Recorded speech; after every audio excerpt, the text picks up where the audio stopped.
అందరికీ నమస్కారం అమ్మా. వినిపిస్తోందా? First of all thank you very much for coming to this programme. ఇంత పెద్ద ప్రోగ్రామ్ని సక్సెస్ఫుల్ చేయాలంటే ప్రోగ్రామ్ని ఆర్గనైజ్ చేసే వాళ్ళకన్నా ప్రోగ్రామ్ కోసం వచ్చి ఓపికగా కూర్చొని చెప్పిందంతా విని తలకెక్కించుకొని పాటించే వాళ్ళే ముఖ్యం. సో మీరందరూ ఓపికగా కూర్చొని ఇదంతా వింటున్నందుకు thank you very much. So I would like to start this speech by thanking the dignitaries on the dais.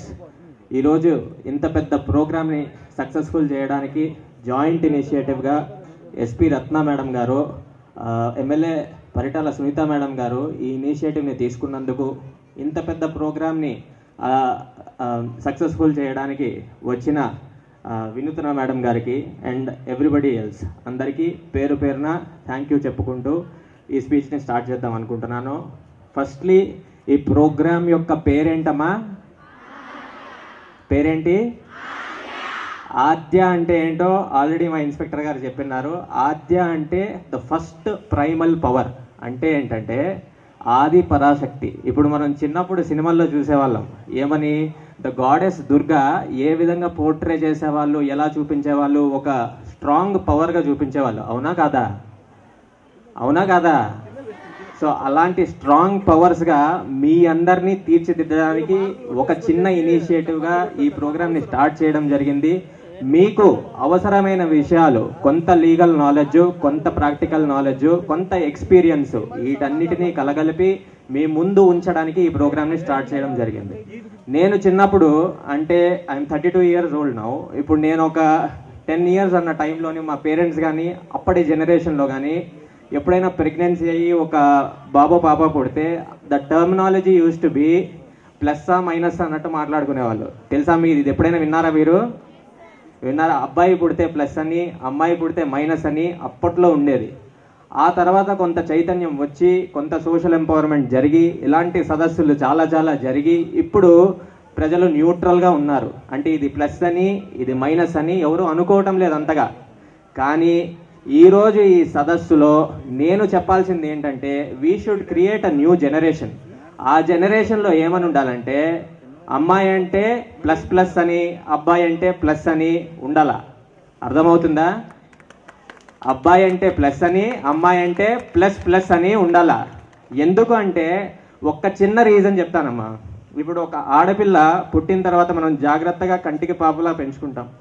అలా పెంచుకున్న ఆ చిన్నపిల్ల పెరిగిన తర్వాత మనం సరిగ్గా సపోర్ట్ చేయాలా, ఫైనాన్షియల్గా, ఎడ్యుకేషన్ వైజ్, కరెక్ట్గా హెల్త్ వైజ్, అన్ని విధాలుగా కానీ మనం ఆ చిన్నపిల్లకి సపోర్ట్ చేయగలిగితే రేపు she will rise a generation. తన కిడ్స్ని అదే విధంగా పెంచుతుంది. ఇప్పుడు ఆమెకు ఇచ్చిన విలువల్ని ఆమె పిల్లలకి నేర్పకుండా ఉంటుందా? She will also teach the same values to her children. తన చుట్టుపక్కల ఉన్న వాళ్ళకు కూడా అదే వాల్యూస్ నేర్పిస్తూ, అదే విలువలు నేర్పిస్తూ, అదే ఎంకరేజ్మెంట్, అవేర్నెస్ ఇస్తూ ఆమె పెంచుతుంది. సో ఒక్క ఆడపిల్లని జాగ్రత్తగా చూసుకోవడం వల్ల we're uplifting a generation of people. అర్థమవుతుందా? అందరూ డీలా పడిపోయినారు. అందరూ ఒక్కసారి అవును అనండి. Very good.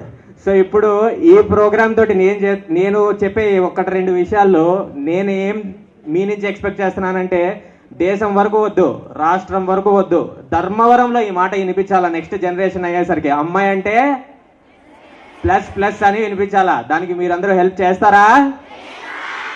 Okay okay okay. So ఇప్పుడు నాకు ఒక చిన్న టాపిక్ ఇచ్చారమ్మా. ఆ టాపిక్ అందరికీ కొంత అవేర్నెస్ క్రియేట్ చేయాలా. జువెనైల్ జస్టిస్ యాక్ట్ అనే ఒక చిన్న టాపిక్ ఇచ్చారు. ఇప్పుడు ఆ టాపిక్ గురించి చెప్పాలంటే this act may be called juvenile justice act. It may be applicable to the whole of India. It shall come in to force on such a date as the central government by notification on the official gazette. ఇలా చెప్పను, మీకు అర్థమైనట్టు 2 వాక్యాల్లో చెప్పి close చేస్తాను. ఓకేనా? ఓకేనా?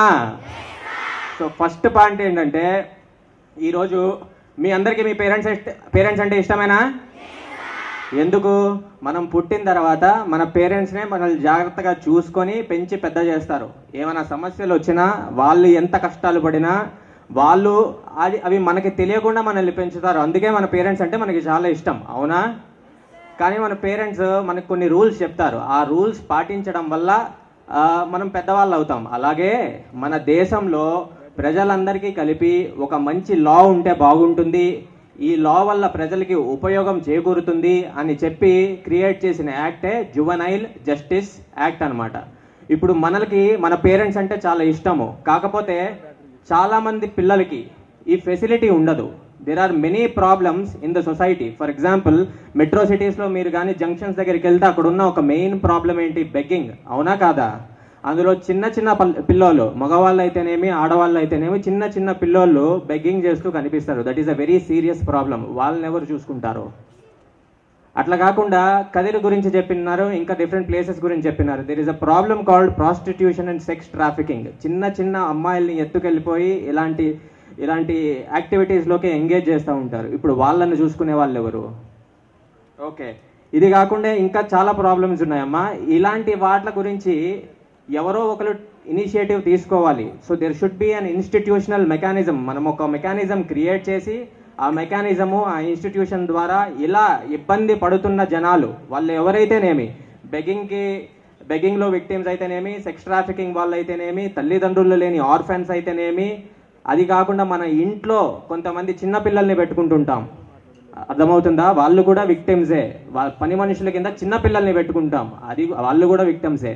వీళ్ళందరికీ కూడా సపోర్ట్గా ఇన్స్టిట్యూషన్స్ ఉండాలని చెప్పి ఈ లాలో చైల్డ్ ప్రొటెక్షన్ సిస్టమ్ అని క్రియేట్ చేశారు. ఈ సిస్టంతో ఏమవుతుందంటే ఈ డిఫరెంట్ కేటగిరీస్ ఆఫ్ పీపుల్ ఎవరైతే ఉన్నారో వాళ్ళకి సపోర్ట్ ప్రొవైడ్ చేస్తాం. వాళ్ళకి హెల్త్ బాగోకపోతే మెడికల్ కేర్ ప్రొవైడ్ చేస్తారు.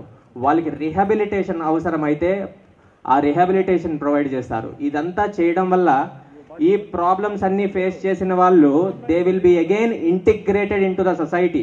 జనజీవన స్రవంతిలో వీళ్ళను మళ్ళీ కలపాలని చేస్తున్న ప్రయత్నమే ఈ child care protection system. So ఈ యాక్ట్లో ఉన్న ఫస్ట్ భాగం ఏంటి? ఎవరైతే ఇబ్బందుల్లో ఉన్నారో చిన్నపిల్లలు, అబ్బాయిలు అయితేనేమి అమ్మాయిలు అయితేనేమి, వాళ్ళని ఏ విధంగా జనజీవన స్రవంతిలో కలుపుతామో అది ఫస్ట్ పార్ట్. ఇప్పుడు second part and last part of my speech. Okay, so ఈ సెకండ్ పార్ట్లో ఏంటంటే తప్పు చేస్తే చిన్నపిల్లల్ని ఏ విధంగా మనం దండించాలి. ఇప్పుడు చిన్నపిల్లలంటే దైవ స్వరూపులు, వాళ్ళని జాగ్రత్తగా చూసుకోవాలన్న మాట నిజమే. కాకపోతే ఈ రోజుల్లో జరుగుతున్న క్రైమ్స్ కొన్ని ఏ విధంగా ఉన్నాయంటే, అది వయసులో వాడు 16-17 ఏళ్ళ పిల్లవాడై ఉండొచ్చు, కానీ తను కమిట్ చేస్తున్న crimes are of very heinous and grave nature. For example Nirbhaya incident గురించి ఎంతమందికి తెలుసమ్మా? ఎంతమంది తెలుసు? చేతులు ఎత్తండి. ఎస్ నో అని కూడా అంటాం లేదు. 2014లో అయింది కదా, తెలియదా? ఓకే, అక్కడక్కడ వినిపిస్తుంది. సో ఈ ఇన్సిడెంట్లో జరిగిన రేప్ ఇన్సిడెంట్లో ఇప్పుడు మనము ఎవరు ఆ కల్ప్రిట్స్, ఎవరు ఆ తప్పు చేసిన వాళ్ళని చూస్తే కొంతమంది చిన్నపిల్లలు ఉన్నారు, మగవాళ్ళు చిన్నపిల్లలు ఉన్నారు. మరి అలాంటి వాళ్ళకి మనము సీరియస్ పనిష్మెంట్ వేయకపోతే ఎట్లా? సో ఆ ఆలోచన చేసిన ఈ యాక్ట్ ఏం చేసిందంటే కొన్ని విషయాల్లో ఆ పిల్లవాడు చిన్నవాడైనా 16-17 ఏళ్ళ పిల్లవాడైనా చేసిన తప్పు చాలా పెద్దది కాబట్టి వాడిని పెద్దవాడిగానే ట్రీట్ చేసి మనము నార్మల్ పనిష్మెంట్ ఇవ్వాలి అని చెప్పి రెడీ చేసిన యాక్ట్ అనమాట. సో ఇప్పుడు ఇది రెండో ప్లాట్. సో టోటల్గా మీకు 2 పార్ట్లు చెప్పాను ఈ యాక్ట్ నుంచి. ఫస్ట్ది ఇబ్బందులో ఉన్న వాళ్ళని ప్రొటెక్ట్ చేసే సిస్టమ్ ఏంటి, 2 తప్పు చేస్తే ఉండే పనిష్మెంట్ ఏంటి, ఈ 2 చెప్పాను. ఇప్పుడు ఈ రెండింటితోటి మాకెందుకు నాయన, మేమేం చేయాలి, మాకేమైనా ప్రాబ్లం వస్తే అంటే ఒకటే సొల్యూషన్, డయల్ ఏ నెంబర్కి ఫోన్ చేస్తారో, డయల్ 100. మీరు ఇవన్నీ తెలిసినా తెలియకపోయినా ఏమన్నా సమస్యలు వచ్చినా, ఇది జరుగుతుంది అనిపిస్తున్నా, మీ కంటికి కనిపించినా, మీ చెవికి వినిపించినా చేయాల్సిందేంటి, dial. Okay, thank you very much.